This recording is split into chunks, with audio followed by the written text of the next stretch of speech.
Welcome back, recruits. I'm Chris Nance with the Northern California Ghostbusters, and today we've got a fun unboxing for you guys. We're going to be breaking out the Hasbro HasLab 2 in the box, and we're going to be comparing it to some of the other options that are on the market. Let's get going.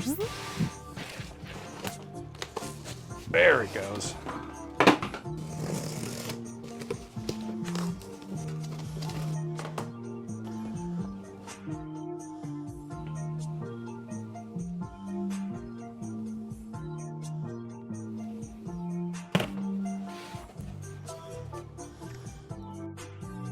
All right, I like the kind of spray paint detail they went with on the logo there. We've got your engineering key card, the warning sheets, your set of Zeners. There's your Conda, Razor Called Book, Stay Puffed, World of the Psychic. I haven't seen this yet. This is awesome. So there's the instruction sheet that everybody hates. Oh my god! Oh my god! It is functionally pretty useless, honestly. There's not enough detail on there to really tell you everything. Well, that was done purposely though, because they want people to figure it out. What is possibly like my favorite inclusion, and yes, I've already framed mine, the blueprint sheet. Oh, that looks great. Right? I went down to Walmart and bought a new frame for this thing, same day that I got mine. Now for the big reveal.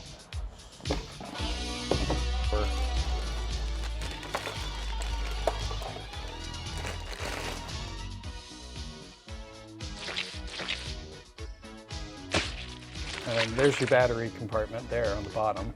And it has little indexing wings on there, so you can really only see it in the cradle one way. There's the bonus patches that they had as stretch goals. The mini puffed. The one that I'm actually really stoked on, the HasLab patch. I really like this patch. And then Sidebar, Chris, how accurate is this patch? it's not necessarily screen accurate to the very original first movie, because screen accurate would be kind of wonky. The hand is a little bit wonky. Well, everything was hand stitched, right? So it wasn't exactly. Produced It was all mass. hand embroidered, so it's not it's not idealized like this one, which I would have to go digging through Afterlife and Frozen Empire, but I think they have idealized designs on their patches. And then in terms of people wanted to find a accurate patch, where would they get that? I would actually suggest going through the Calgary Ghostbusters. So they have an Etsy page where they sell both idealized and non-idealized screen accurate, and they even have it down to the individual characters, because all the different characters, Zedmore, Stance, Spangler, Venkman, all of their patches are wonky in different ways. Let me come over here, turn for a minute. The one on the left is one we got at GB Fans, and the one on the right is the HasLab. So the HasLab is slightly smaller than what was used in the screen. Also has it looks like a thicker white border. Mm-hmm. Pretty close. Yeah. Sidebar, back to the unboxing. So there's the silver ones nobody likes for some reason. And then the little fake Foster caps. If you don't have it plugged into the pedal and stuff, and you just want to put it on display and have the correct Foster, which honestly, it's not the worst mold in the world. It's fairly, pretty similar to what a real Foster looks like, but it is definitely oversized and not the right color. This is my BenOfKent trap that I've tricked out with all of the correct screen accurate fittings. And you can see the correct Foster next to their little fake Foster cover. Here is your cable. Oh, it even sounds like a Cox cable. Oh, it's the bearing. Beautiful. Yeah, it's just the little screw-on bearing. And then I was pleasantly surprised. They used a pretty nice little wire tie instead of a little cheapo plastic stuff. Yeah. And the last thing in the trap box is, of course, the stand. Another pleasant surprise. This is a much higher quality stand than I expected after all of the previous stands that we've gotten. Here we have the PKE meter box. And this has both your holsters, the pedal, your PKE meter, and then the stand for the PKE meter. There's the little fake PU leather PKE holster. Here is the trap holster and its strap. Beautiful. Also, feel this, Greg. Oh, okay, yeah, that's like... You see what I mean? It's a solid... That's a pound. Maybe like a can- good pound. Oh, wow. That's steel. That's magnetic. You can stick a magnet on that. But like you said before, like they have screws, so you can take off the thing and put it on a different device, if you want, which is kind of cool. Yeah, the hanger. It is using the correct kind of mounting method for like the screen used holsters and everything. Honestly, the design of it is basically like totally accurate.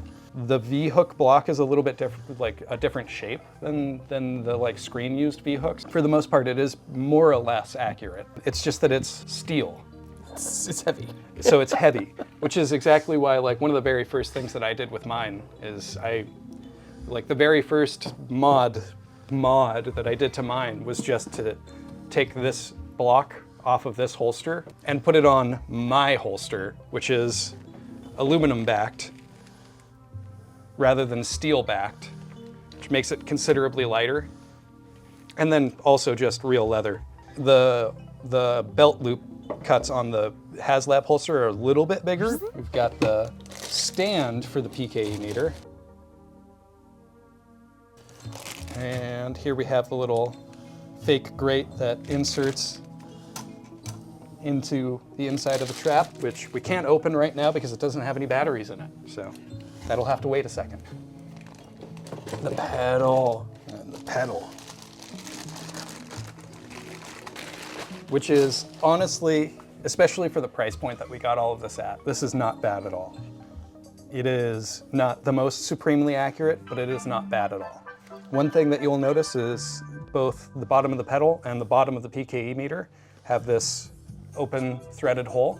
That's a 1/4-20. It's the same thread as like standard camera equipment. Hey! Yeah. So you can get like a cheapo camera, a D-ring add-on to hook it to your belt, or use like a 1/4-20 screw to put a belt clip on there. It's like they thought of us cosplayers when they were doing this. And last but certainly not least, the PKE meter.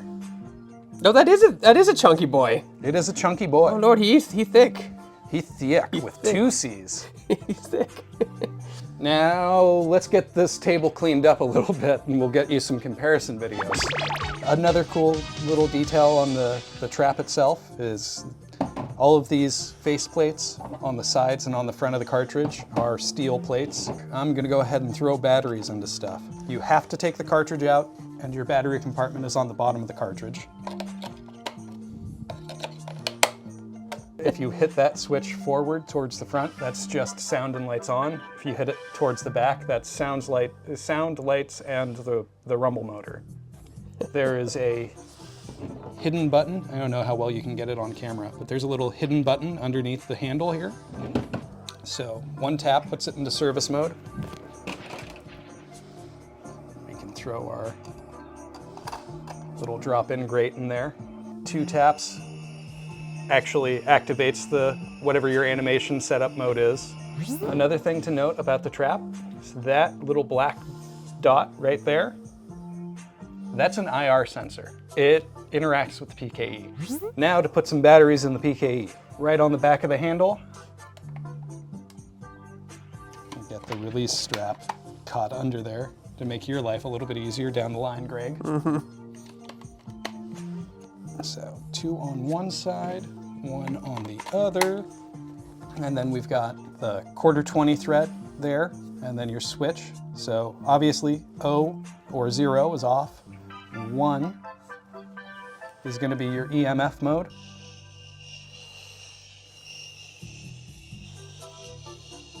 Reacting to your camera. 2 is gonna be your animation mode. So it's actually got a preset animation that it goes through. On both modes, you can still manually set your wing position. Anyways, on both modes, you can still manually set your wing position, or you can cancel out. Now let's do some comparisons. Now we are comparing 4 different traps at this point. So here's your HasLab trap. Here is the Spirit of Halloween trap. This is BenOfKent's 3D printed trap kit. And then, of course, we've got our AMC popcorn bucket because I'm getting hungry. I think everybody at this point has probably seen it compared to the Spirit trap, and some people have probably seen it compared to the AMC popcorn bucket. So let's slide these two guys off to the side, and we will compare against BenOfKent's trap.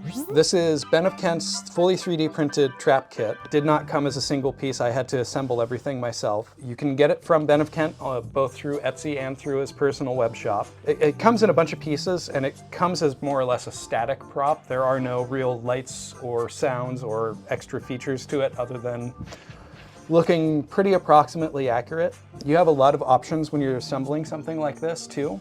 So the way it's designed is actually with a separate, the cartridge is a separate piece. The way I assembled it, it doesn't really come out easily. I can take a screwdriver to it and disassemble it and take the cartridge out if I need to. But the HasLab definitely has the advantage there, where the cartridge is designed to just pop free, which in my opinion is probably one of the coolest features of the HasLab, so you actually have that removable cartridge. I assembled this BenOfKent to replicate the Ghostbusters 2 hero traps. So you'll notice that I have the silver side knob instead of the black side knob. That's gonna be the biggest obvious, well, that, and then I also have the silver bars on mine. However, HasLab very, very helpfully included a set of swappable silver bars, which is another cool feature with the HasLab.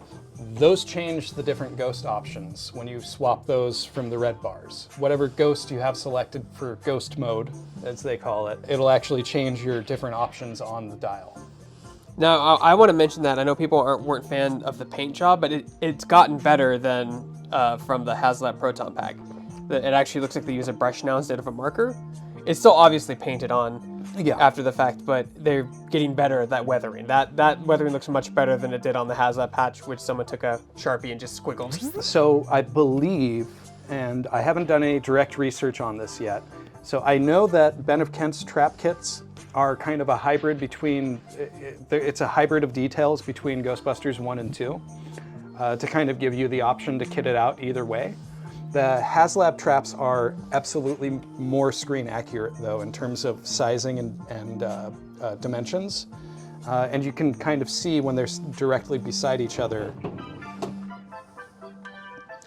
BenOfKent's is just slightly smaller than the HasLab trap. Not in all dimensions, obviously like the power box on the back is about the same size, or very, very close anyways. It's more so the doors themselves that are like the biggest difference, and then like the face bar. But I do want to point out, if you split this in half, for $150 you got the pedal and the trap, and how much at the time, because it's probably more now, but how much at the time do you remember the BenOfKent kit was?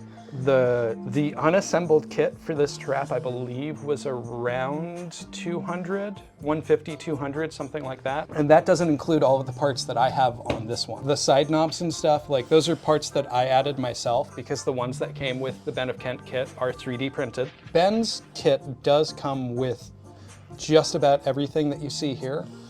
It is simply that all of the parts are 3D printed, and I didn't like the look of that, so I went out of my way to get, you know, the GB Fans skirted knob replica, a real resistor, you know, the actual metal side knob, that sort of thing. I remember the BenOfKent trap that you bought doesn't have any electronics. I mean, no electronics, no speaker, nothing. It's purely a static prop. Exactly. It is purely a belt hanger. That's what we call it. It's something that you hang on your belt and it doesn't really do anything. It just kind of looks good. The other biggest difference is like weight, which to be honest, I had been hopeful that the HasLab trap would be a little bit lighter than my BenOfKent trap. Other than the cartridge and the battery box being hollow, this thing is basically a solid chunk of 3D printed material. And you can see my Velcro strips that I used to keep the doors shut. The HasLab is a little bit more hollow. It's got a little bit more spaces that are hollow. However, because of the extra electronics and features included in the HasLab, they're about the same weight. Oh, the same weight. Okay, interesting. About, yeah. The light looks really similar too. the little hat light on the back, which I don't think I'm bothered enough by the one on mine to really be, you know, oh, I gotta replace that. And my understanding is it's a bit of a pain to get the battery box apart on the HasLab to get where you can replace this hat light and this switch.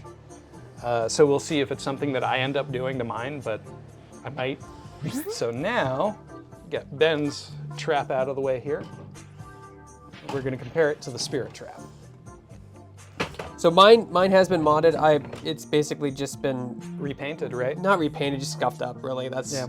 Take some soft sandpaper and just make it look like it's worn. But otherwise, that's a Spirit Trap. So that's why it looks a little weird, because it has been modded by me, repainted basically. So the Spirit Trap looks bigger, Chris. It does. Yes, it is a little oversized, and you can just sort of immediately see like Oh yeah, you can definitely see the quality. the quality difference. The little fake molded in resistor compared to a separate piece fake resistor.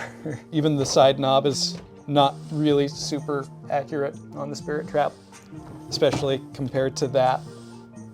And even that is not 100% accurate. That's still a little undersized. It's a little short for the real type of knob that they used. You can pull the plates on this side and replace this side knob pretty much one-to-one. There's a little bit of modification that needs to happen with the post that it goes to. The skirted knob is a different story altogether. It uses what's called a rotary sweep and I don't remember the type of, I don't recall the exact name of the type of switch that's under there, but it is not using a post. It's not using a potentiometer. It is actually like a very specific type of switching mechanism that is not the easiest to modify. That said, it looks a lot nicer than the Spirit one. Sorry, Spirit of Halloween. What is it? Free stuff. Is it $20? Was it $20 for the Yeah, it's like 20, 30 bucks. Something Yeah, like that. I mean, yeah. but technically, screen accurate, because they used that in the movies. Yes, they do. They used a bunch of Spirit traps in Afterlife, so technically it is screen accurate. All right. Well, so based on what I've seen, the HasLab trap pretty much wins. Yeah. With your BenOfKent trap. So. Oh yes, yeah, I would say so. Yes. BenOfKent makes a solid product, especially if you really want to build your own. BenOfKent is definitely a good option to look into. As always, if you're commissioning prop parts, always look at reviews of your sellers before you buy from them. This is not an advertiser for BenOfKent. Chris just likes their products. Yeah. Or likes the trap kit anyway. I like the trap kit. And now we have the HasLab trap with the hero next to a hero pedal, and then here is our HasLab pedal. So it's not too bad. It's much nicer than I kind of expected, honestly, initially. For being basically all molded plastic parts, there's not a lot of aluminum on the actual, on the HasLab pedal itself. The only thing that kind of bothers me personally is this detail right here. You can see, especially when you see them right next to each other, it's the project box that it is supposed to be is long and skinny, and the project box that they fabricated is not.